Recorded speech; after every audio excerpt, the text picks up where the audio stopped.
The following is a Channel 5 News special. Master, take my hand, precious Lord, and lead me home. Once again, a child has been caught in the crossfire. So often have we seen this image in recent years that some worry the death of a child in the poorest parts of this city has lost its power to move us, that the senselessness and waste may no longer register with us as it once might have. It's always someone innocent that gets, killed in this matter. He's my first boy and I love him. Miss him so much. AJ was his name. Arthur Lee Williams Jr. was 13, funny, and friendly. He was not a gangbanger. He was an ordinary kid who made the fatal mistake of opening the door of his mother's CHA apartment and walking outside. Arthur Lee Williams Jr. died for absolutely no reason at all. What happened to him should happen in nobody's neighborhood. In Nobody's Neighborhood. Reported by Carol Marine. Crime is everywhere, and it affects everybody's neighborhood. But the kind and the amount of crime that occurs here at the CHA is beyond what anyone anywhere would consider acceptable.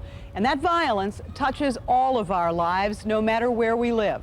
Not just in the young people who are lost, but in the millions and millions of dollars, tax dollars, that are spent every year for what is, in large part, a losing battle.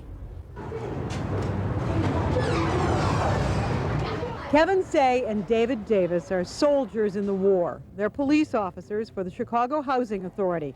Their place of employment, the projects, public housing, the CHA.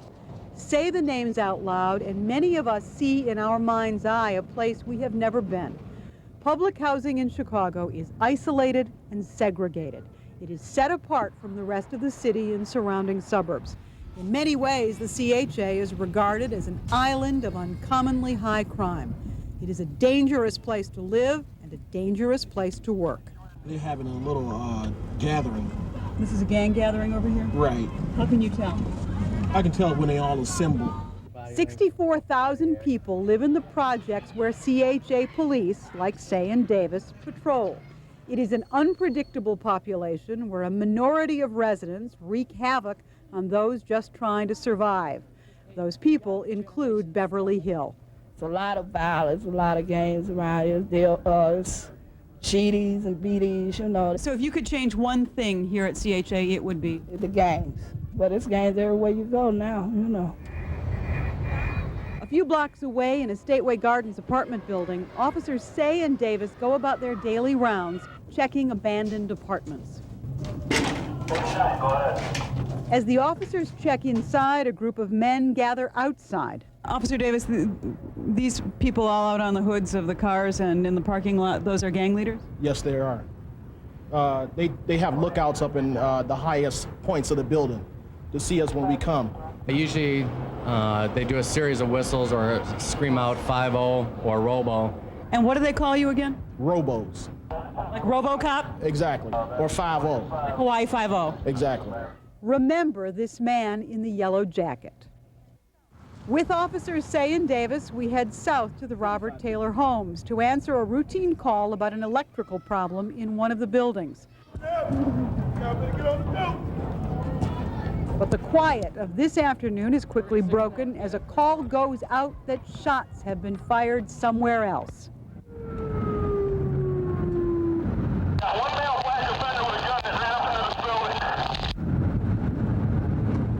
The Dan Ryan Expressway provides a fast route north from the Taylor homes back to Stateway Gardens, where we just were and where a shooting has just occurred.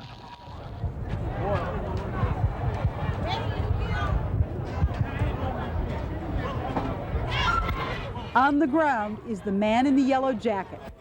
Please, Mr. Lee. Okay, could you please back off, sir? His name is Alan Kindred. He's bleeding from the throat. He's shot in the throat. It's a bad wound. The shooting was sparked by an argument following a traffic accident. It is one example of just how fast things can change at the CHA. We were just here how many minutes ago? About 15 minutes ago. About 5 minutes About ago. 5 minutes ago. About 5 minutes ago. But within the space of a few minutes, it can go from peaceful to wide open. Exactly. Kindred survived to become a CHA crime statistic, an illustration of just how fragile life can be and how fleeting is the peace of any given moment in the Chicago Housing Authority.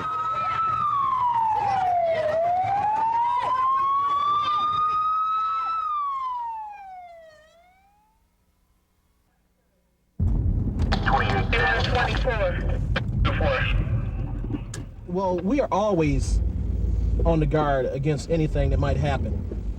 So whether it's night or day, we always on the guard. On guard because violence gives no notice here at the CHA, and so residents are on a 24-hour alert. They have no other choice. We can't live in fear all of our life. This is a place where we have to stay, we have to raise our children. Lily Webb is one of 900 residents who belong to the Tenant Patrol. If I have to die for a cause, I will die for a cause. I'm not afraid of no one. But hidden by the night and sheltered by the buildings at the CHA, even the fearless lack the opportunity to confront their enemy. The violence can be everywhere and still unseen. They shooting at 4410.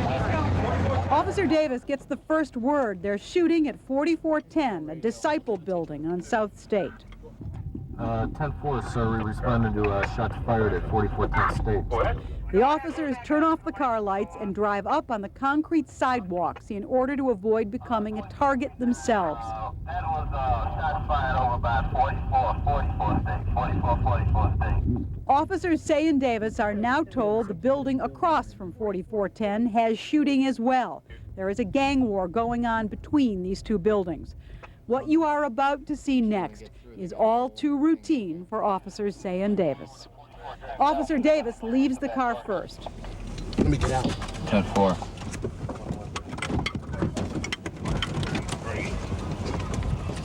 Moments later, we follow. As shots ring out, we head for the building.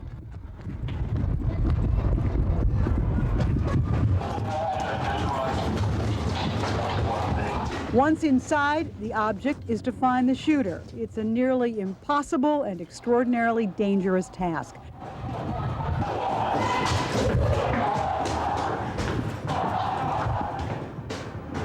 The chase takes us to the 5th floor, and once again, a shot is fired.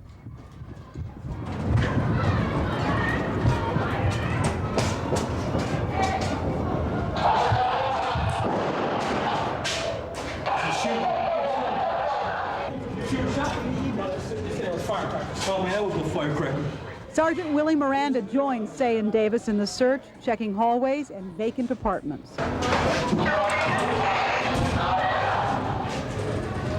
We're on 6. We're coming down. Stick close with us. I don't want you guys getting hurt.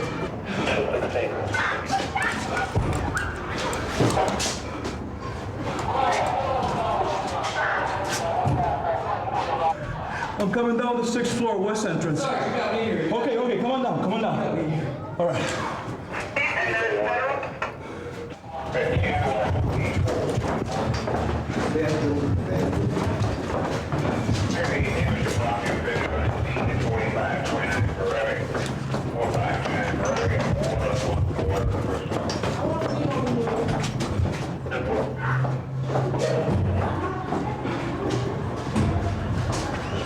So you're hang on.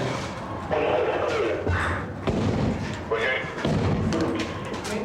Door 16. Anybody in here? Police? Clear. 2172. 72. Yes, ma'am. 4172.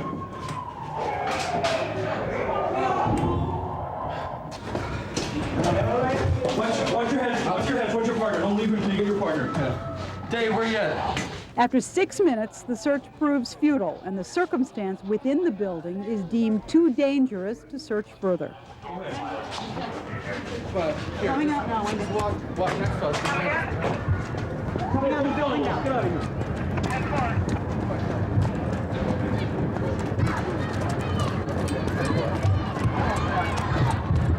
Get in the car. Get out of here. I'll cover.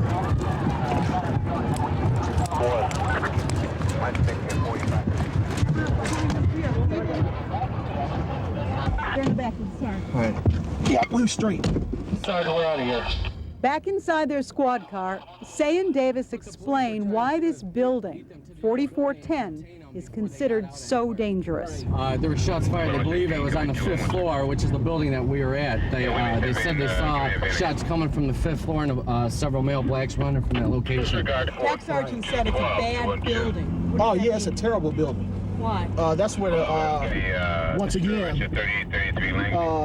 it's a lot of corporate game bangers, older game bangers, like 4331, 4352, 4410. These buildings down here have a history of shooting. Okay? And these are older men who are serious businessmen about the drug business? That's Right. true. And that's what you mean by a corporate gangbanger. Right. Is that right? That's true. The events of this night that took us to the 5th floor of the 4410 building took place this past April. It would be just 2.5 months later that same building, same floor, 13-year-old Arthur Lee Williams Jr. would die because once again, somebody, somewhere in here was shooting. I was just saying, AJ, stay in the house, you know, because they've been shooting around here. They have been shooting since early, way early, like 6-something in the morning. You would just hear it, I mean, high-powered guns. And I was just saying, you know, I guess they'll stop the shooting once someone get killed. And I had no idea that it would be my son. Y'all finna go to school. I'm finna wait. I'm finna go get my copy. And then y'all walking or y'all want to get in the car?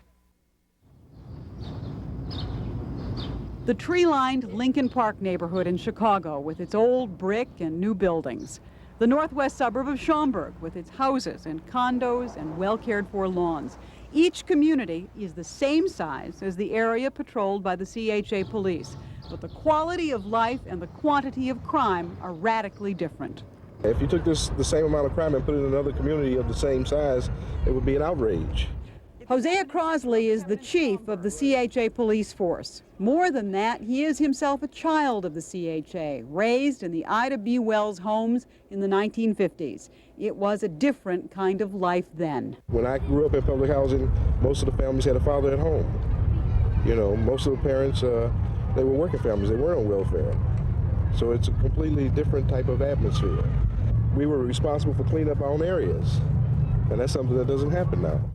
But in the last 3 decades, the policy governing public housing changed. In the late 50s, when the age of dependent children came about, and the only way you could get it if there was no father in the home. And it drove the men away. It drove the men out. I mean, if you don't have a job and you can't support your family, the only way they can get food is for you to be out of the home, then you have to leave.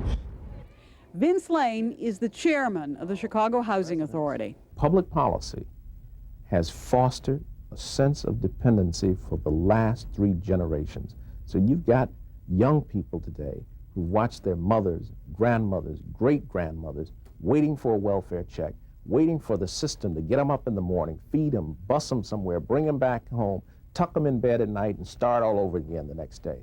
You could be a polka dot zebra and you'd turn out the same way if you were confronted with that kind of environment.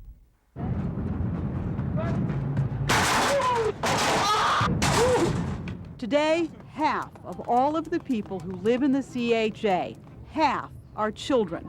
Virtually all of those children are under the age of 15.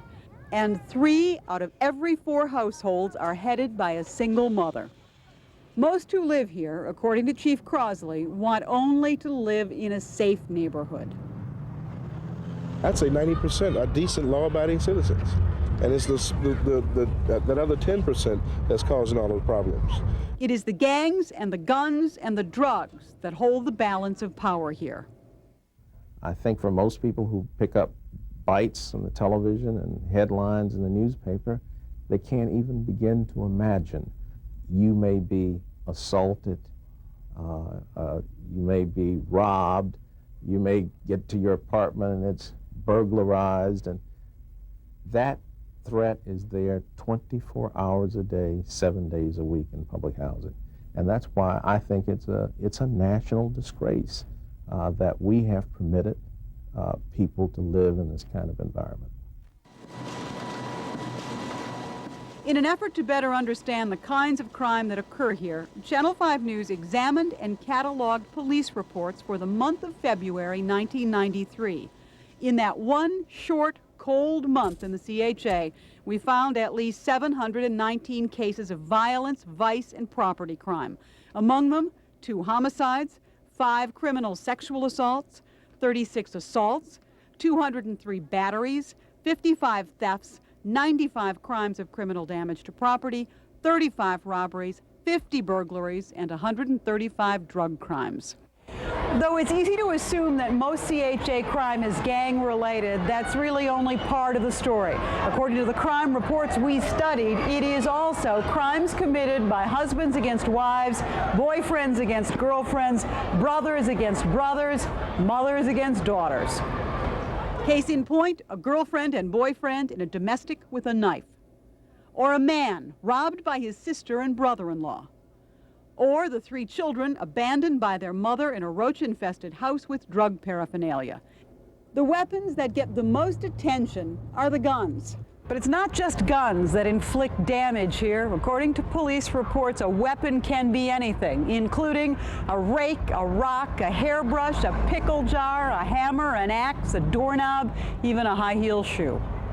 If gang violence is a threat here, so too is domestic violence, and residents, it's argued, have to take responsibility. They're going to have to participate, and they're going to have to acknowledge people in their families have substance abuse problems.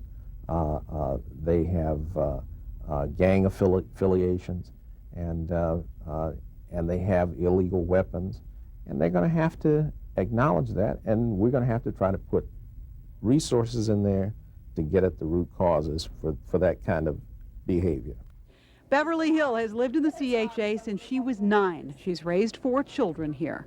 Is there any solution to all of this as far as you're concerned? Well, you know, it's up to the parents to try to do something with their kids. But some of the parents, even if they're working hard at home with their kids, face the fear of what they can't control outside in the form of gangs and drug dealers who make money here. In the meantime, it has cost money, a lot of money, to try and put a lid on the crime and violence in the CHA. 5 years ago, the taxpayer price tag for law enforcement here was $5 million. Today, it's $65 to $68 million. CHA Chairman Vince Lane. It's crazy. It's insanity. I mean, I could take $65 million and support a $700 million bond issue where we could build the housing to replace Cabrini. So with that money that you spend on police, there are many other better alternatives for you. Many better alternatives. Lane has argued here and in Washington that the CHA is everyone's problem, and until those who live within its bounds and those who live outside join together in pursuit of some coherent public housing policy, then little, if anything, will change. And until the problem is staring Joe Q. America in his face when he opens the door in the morning and there it is on his lawn, we won't solve the problem. Everybody has to realize it is a problem for all of us, not just CHA.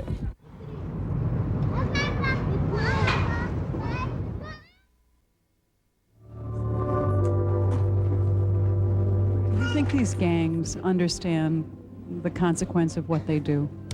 I think they understand, but it's like anything, you know, it may die down now, but who's not to say that someone else will be sitting in my same seat one day with their child, standing in the wrong place at the wrong time. When Lanice Butler buried her son AJ this July, she made plans to move out of the CHA. Ironically, Lanice Butler is exactly the kind of person Vince Lane wishes would stay. Someone who holds a responsible job, as she does at the Harris Bank in Chicago. Someone who does all she can to protect her children. Vince Lane believes if the CHA is ever to become a sane and safe place for residents like Lanice Butler and her remaining children, low rises need to replace the high, and more working families need to join the population. Low-rise developments like Ida B. Wells, for instance, where residents have risen up to take charge, offer some hope that things can improve. Federal Housing Secretary Henry Cisneros toured public housing in Chicago not long ago with the promise of $50 million from Washington to fund CHA redevelopment. The money has not yet arrived.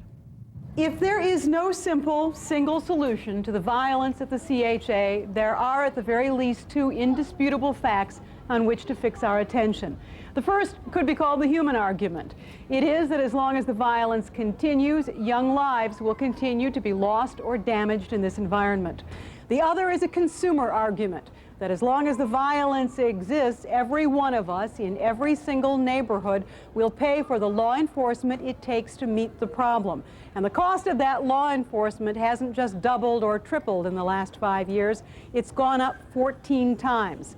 And though it's true that the overall crime rate here has declined, the amount of crime that still exists here at the CHA is so great that it would be judged unacceptable by anybody anywhere. What happens here at the CHA should happen in nobody's neighborhood. To the light, Master, take my hand. Precious